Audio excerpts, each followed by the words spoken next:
So, I know at least of a few healthcare companies finally in India.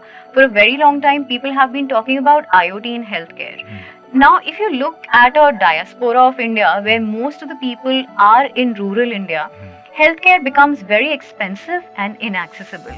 So, some of the pharmacy companies, what they have done is that they have developed these wearable devices which they send to rural India. And we know that the doctor count and the hospital count is really low in our country, and especially in rural India. Right. So they send these devices, and for some generic diseases, these wearables are able to give that data to the doctors sitting elsewhere, that okay, the person could be diagnosed by this and this, and hence they are able to prescribe medicines now to these people in rural India.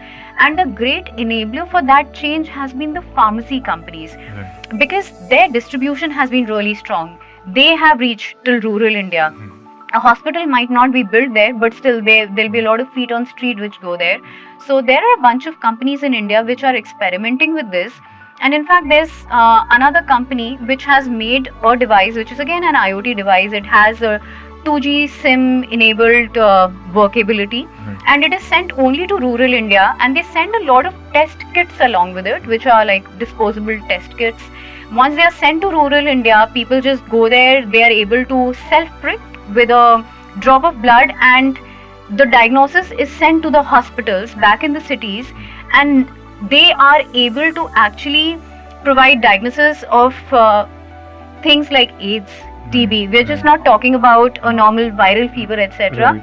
Yeah. So this company, it's been actually into existence Nice. for last 7-8 years, but it's only last year that they started working with the government of India, with the Indian Council of Medical Research, etc., which I think is going to add a lot of value, because we have really overlooked this part in our country. We've urbanized way too much, and we know too much about IoT and helping our everyday lives. But now there are companies who are actually trying to be there for good of Yeah, people. right.